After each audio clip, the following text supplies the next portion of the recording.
अस्सलामुअलैकुम दोस्तों, कैसे हैं आप सब। दोस्तों, आइंस्टाइन की जनरल थ्योरी ऑफ रिलेटिविटी ने हमारी सोच के साथ साथ फिजिक्स के बहुत से फंडामेंटल कॉन्सेप्ट चेंज कर दिए।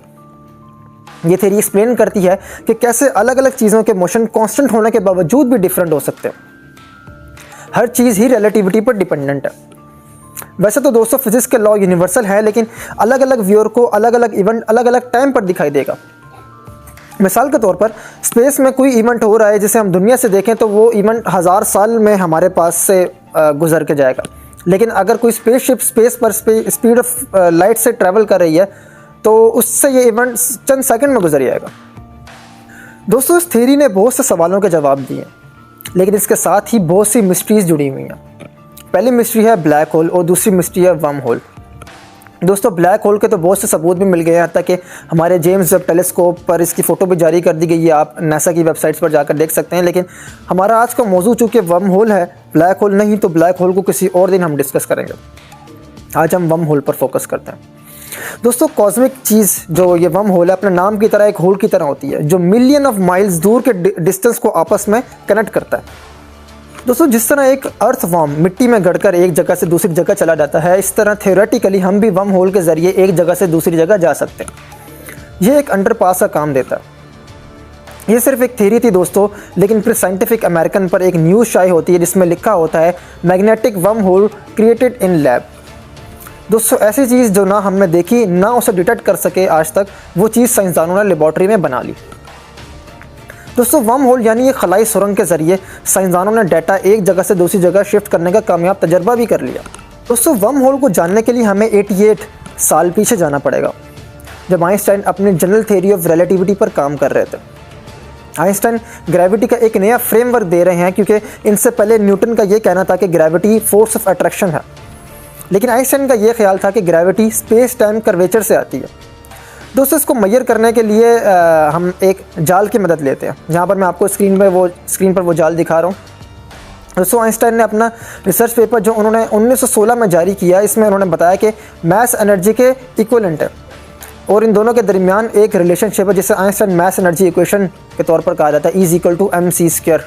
दोस्तों, इस इक्वेशन के मुताबिक जब भी मैस या एनर्जी स्पेस टाइम में आएगी तो स्पेस टाइम कर्व करेगा, इसमें कर्वेचर आ जाएगा।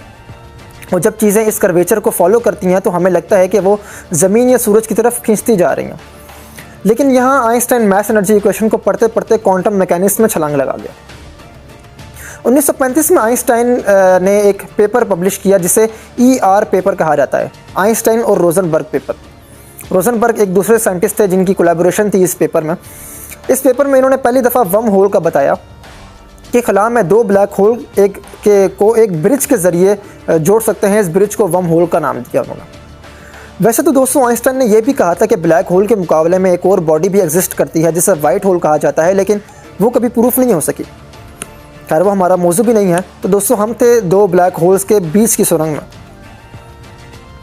आइंस्टाइन का ये मानना था कि यह सुरंग जल्दी बंद हो जाती है, लेकिन ये वर्म होल एक ऐसा शॉर्टकट है जो हमें दूर तक पहुँचा सकता है, यानी गैलेक्सी के एक कोने से दूसरे कोने तक पहुंचा सकते हैं, वो भी चुटकियों में।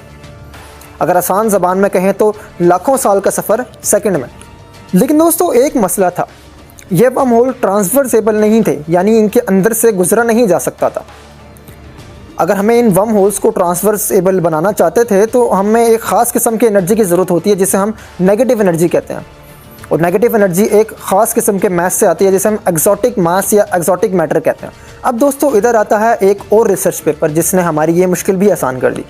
इस पेपर का नाम था EPR, क्योंकि इसे आइंस्टाइन, पोडोल्स्की और रोजनबर्ग तीनों ने मुश्तरका तौर पर जारी किया था। इस पेपर में दोस्तों एक ख़ास इफेक्ट का जिक्र किया गया जिसे क्वांटम एंटेंगलमेंट इफेक्ट कहते हैं। इसमें यह होता है कि दो पार्टिकल्स को करीब लाकर इंटेंगल्ड करके फिर इन्हें दूर ले जाया जाता है। यानी अगर एक पार्टिकल को इंटेंगल करके कहकशां के इस कोने में ले जाएं, दूसरे को दूसरे कोने में ले जाएं, और फिर आप एक पार्टिकल को ऑब्जर्व करें तो दूसरे पार्टिकल की स्टेट भी आपको पता चल जाएगी। अब दोस्तों, एक तरफ ER पेपर था और दूसरी तरफ EPR पेपर था, लेकिन इन दोनों के दरमियान जो कनेक्शन था वो आइंस्टाइन दरियाफ्त करने में नाकाम हो गया। अब हम कुछ साल आगे आते हैं स्पीड लगा के, जब साइंसदानों ने 2013 में दरियाफ्त कर लिया कि EPR और ER आपस में बराबर हैं, यानी कि वर्म होल और इंटेंगलमेंट आपस में एक ही चीज़ है।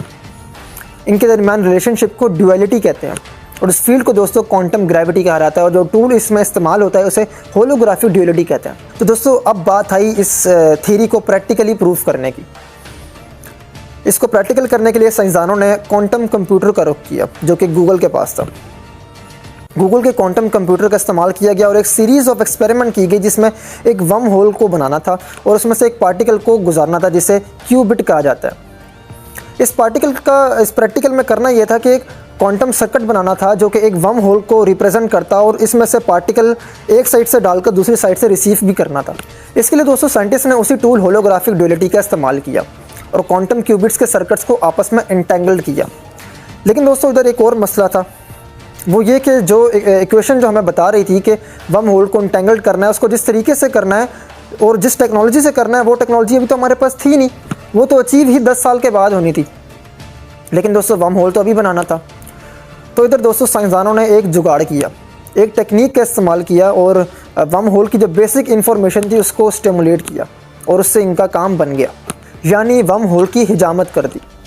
और जो अननेसेसरी इन्फॉर्मेशन थी हमने उसकी छुट्टी करके उसे घर भेज दिया। इसके लिए जिस टेक्नोलॉजी का इस्तेमाल किया गया उसे न्यूरल नेटवर्क कहते हैं। यानी जो हमने 210 टर्म्स जो थी उनको ट्रिम करके सिर्फ 7 कर दिया, और इनकी मदद से एक वर्म होल बनाया, जो कि जनवरी 2022 में एक्सपेरिमेंट के काबिल हो गया, और अभी इसके रिजल्ट्स अनाउंस हुए हैं। यानी वर्म होल बन गया और क्यूबिट को उसमें से गुजार कर दूसरी तरफ से रिसीव भी कर लिया गया। दोस्तों इस दौरान नेगेटिव एनर्जी से वर्म होल की सुरंग को खोले रखा गया, और जब इसे ग्राफ में देखा गया तो हमें एक चमकता हुआ डॉट नज़र आया। इसका मतलब ये हुआ कि वर्म होल काम कर रहा है और उसने ट्रांसमिशन कर दी है। दोस्तों वर्म होल को ज़मीन पर बनाना एक बहुत बड़ा मार्का था। अभी तो ये 60 टर्म्स पर सिमुलेटेड एक वर्म होल था, लेकिन जैसे जैसे टेक्नोलॉजी बढ़ेगी इसमें मज़ीद बेहतरी भी आएगी। उम्मीद है दोस्तों आपको ये हक़ाइक़ से भरपूर मालूमाती वीडियो ज़रूर पसंद आई होगी। अगर आप चैनल पर नए हैं तो प्लीज़ चैनल को सब्सक्राइब कीजिएगा, अपनी राय का इज़हार कमेंट बॉक्स में ज़रूर कीजिएगा। अगली वीडियो आने तक दोस्तों अपना बहुत ख्याल रखिएगा। अल्लाह हाफ़िज़।